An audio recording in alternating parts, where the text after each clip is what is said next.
مرحبا سي محمد.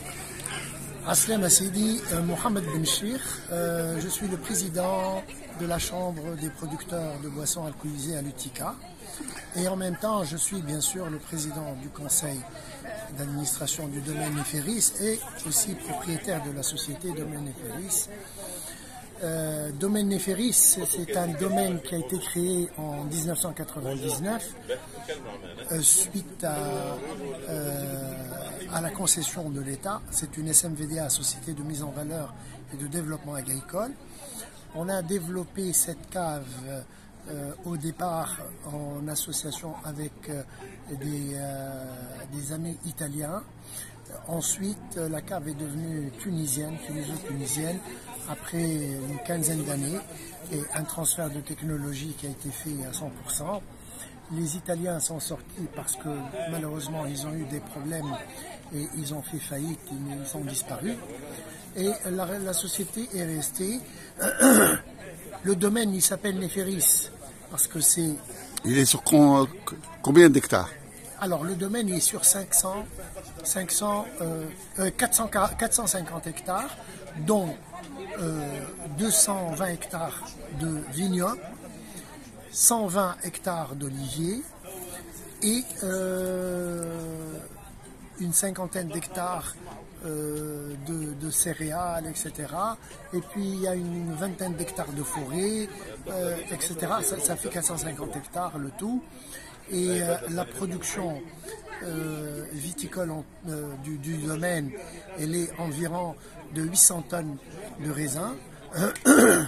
Et la production de vin du domaine est de 1 200 000 bouteilles.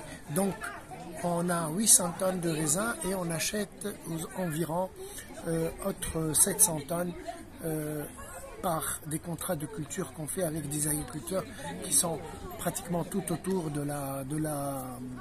du domaine. C'est écoulé sur la Tunisie ou sur l'export aussi? Alors on exporte une partie, elle n'est pas énorme, à peu près 20%, mais on exporte du vin en ce qu'on appelle aux niches, à des prix qui sont équivalents au prix tunisien, sans pouvoir rentrer dans le dynamisme des exports des grands pays exportateurs où ils vendent le vin bradé à des prix très très bas. Nous, on ne vend pas le vin. Pourtant, vous avez des produits de qualité.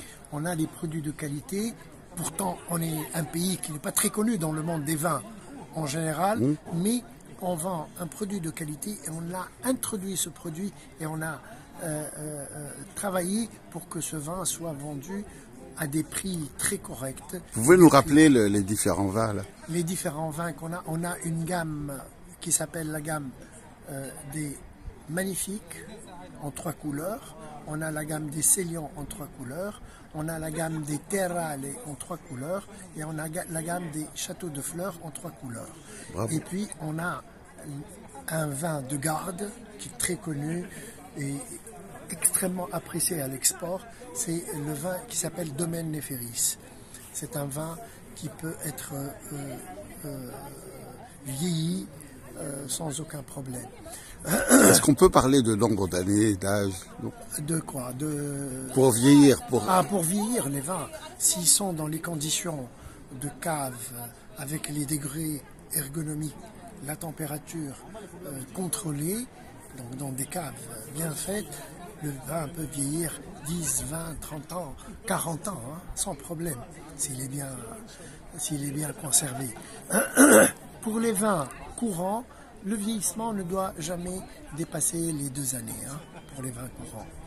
Et d'ailleurs, la majeure partie des productions chez nous en Tunisie, c'est des vins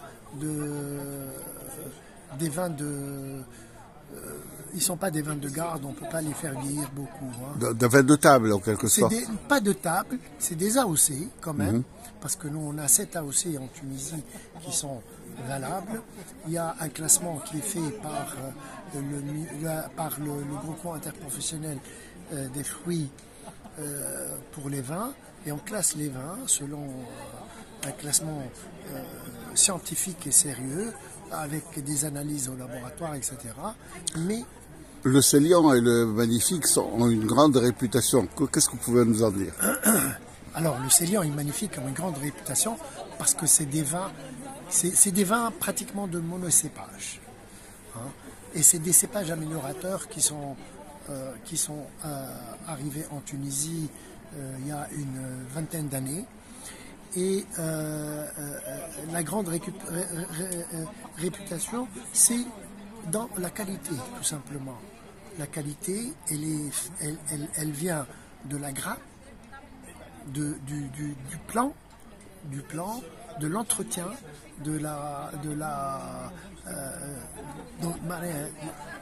du plan jusqu'à la conservation, jusqu'à la bouteille. Jusqu'à la mise en bouteille. Jusqu'à la mise en bouteille.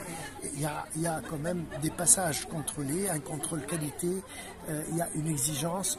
On ne met pas, on ne fait pas, on ne choisit que les grappes,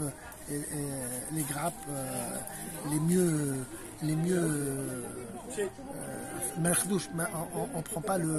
on prend pas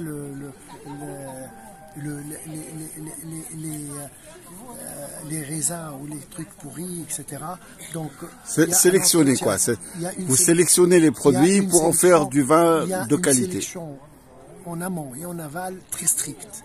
Très bien. Pour faire sortir un vin de qualité et reconnu d'ailleurs à l'étranger parce que Domaine Néferis, juste pour rappel, exporte aux États-Unis, on exporte en Europe, on exporte dans les pays scandinaves, on exporte en Russie, on exporte en Chine.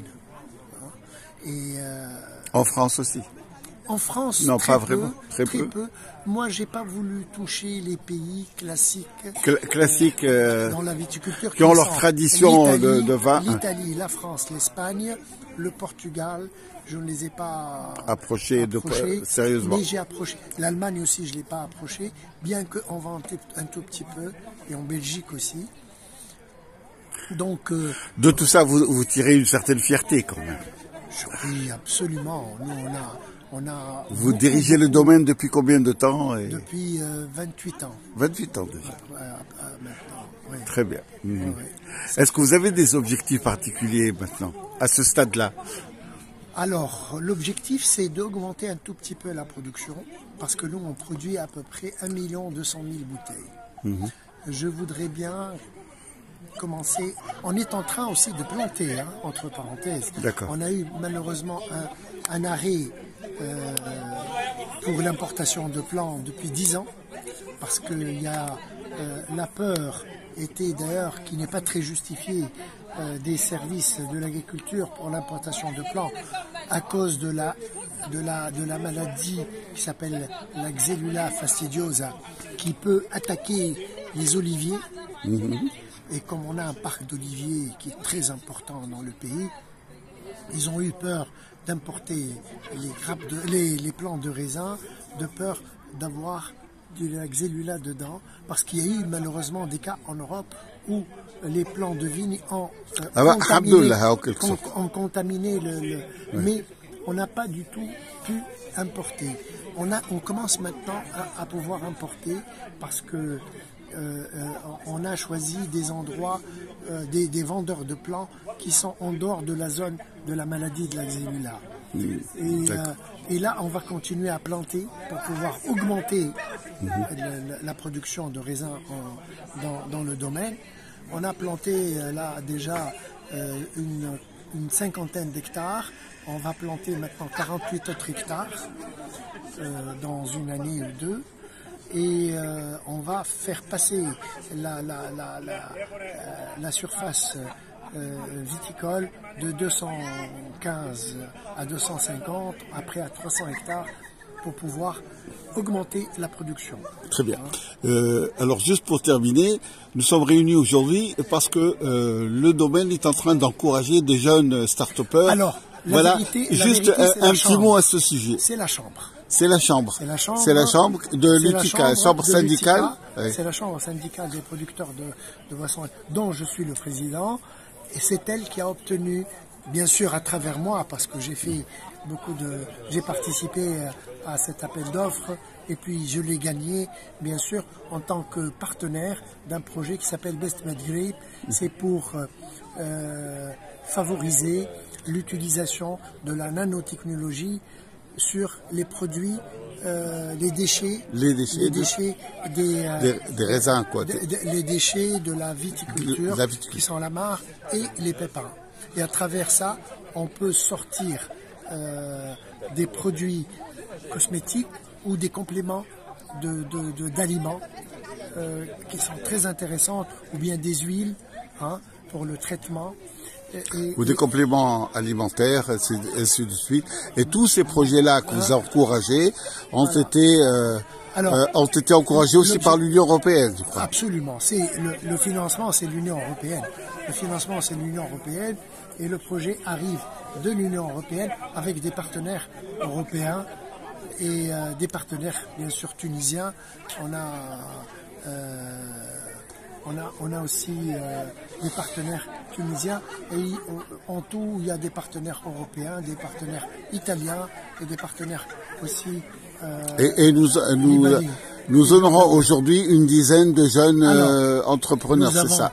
Le but du projet, c'est de faire sortir des startups de jeunes auxquels on donne un petit financement pour démarrer des projets de start-up dans le sens de la transformation des déchets de la viticulture pour produire des produits cosmétiques. Et après une sélection de 2 années, ils sont partis 30, après ils sont devenus 25, après ils sont devenus 20, après 15. On a retenu les 10 meilleures idées et les 10 meilleurs projets et les 10 meilleurs profils de projet. Parce qu'il fallait voir le profil, l'idée et le projet, comment il va être fait. Et la faisabilité de ces projets-là dépend aussi des fonds propres accordés par l'Union européenne. Alors, et c'est aux banques maintenant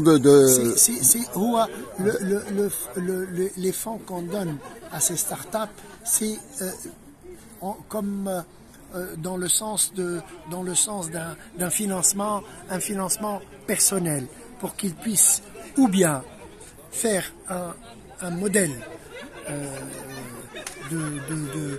dans leur projet, faire un prototype, et avec ce prototype, ils vont aller aux banques pour présenter un projet avec un business plan, etc., pour avoir des crédits, ou ils l'utilisent. Dans le cas de certains que vous avez vus, ils ont déjà une société, ils font déjà des huiles, ils ont à peu près. Ça va être un fonds propre pour avoir un crédit plus important pour qu'ils puissent acheter des machines, etc., pour démarrer son projet. Merci beaucoup, Ils seront ces gens-là suivis de près par nous jusqu'à ce qu'ils démarrent. Très bien. Voilà. Très bien. Merci beaucoup. Merci à vous.